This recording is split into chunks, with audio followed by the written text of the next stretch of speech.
Here's a contrarian thought: President Trump had the right instinct to insist that China help resolve the nightmare problem of North Korea. A peaceful solution is impossible without help from the other great power in East Asia.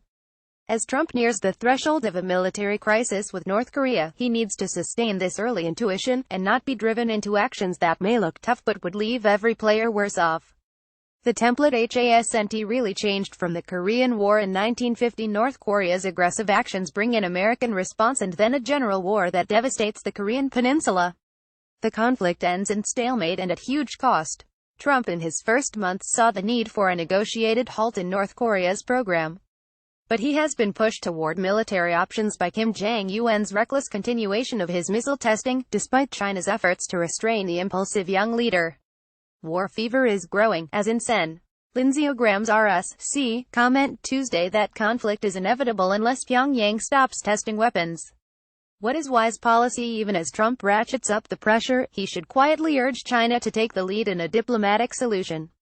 He should continue to make clear to Beijing that its economic and security interests would be severely harmed if the United States is forced to address the North Korea problem on its own, militarily.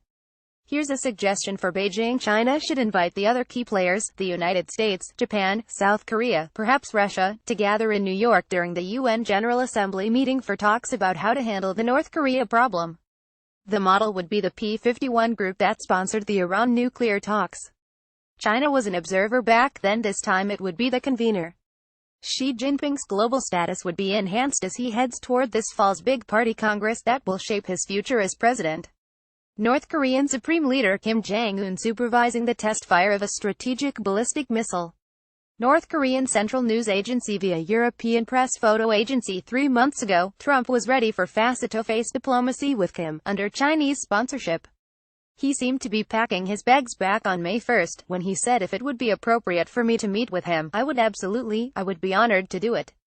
Ingratiating language aside, that was the right instinct.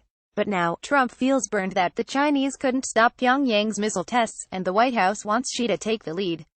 There was a tone of personal betrayal in Trump's tweets last weekend. I am very disappointed in China. They do nothing for us with North Korea, just talk. Because of Trump's peak toward Beijing, trade is back on the table. The United States is readying harsh trade sanctions against Chinese steel producers and perhaps against several big internet companies, too. Sources tell me that a milder trade deal worked out by Commerce Secretary Wilbur Ross last month was scuttled by the White House, humiliating the Chinese, and Ross too, but sending the message that Trump is serious in demanding China's help on North Korea as the price of trade flexibility. The U.S. Pacific Command is readying military options. But Defense Secretary Jim Mattis knows better than anyone that a military conflict would be a catastrophe. A preemptive strike by the United States would risk the deaths of hundreds of thousands of Koreans and Japanese and U.S. residents of Seoul, albeit with little risk to the American homeland. That may appeal to some members of Congress, but it would outrage the rest of the world. It would also spin the problem of nuclear proliferation into a lawless zone of unilateral action, harming U.S. interests. China knows that the road ahead is potentially ruinous. China's UN ambassador, Liu Jie, said last month currently tensions are high and we certainly would like to see a de-escalation. If tension only goes up, then sooner or later it will get out of control and the consequences would be disastrous. China's state-run press also keeps hammering Pyongyang.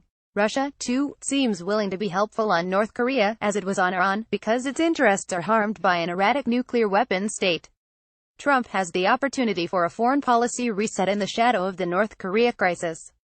Russian President Vladimir Putin has overreached and been rebuffed by congressional sanctions. Kim has overreached with his relentless missile testing. Xi has overreached by offering more than he has delivered on curbing Pyongyang. The world is beginning to worry that Trump could go to war. Maybe that's the moment when China helps to organize one of those win-win solutions that Xi is always talking about. Read more from David Ignatius Archive, follow him on Twitter or subscribe to his updates on Facebook.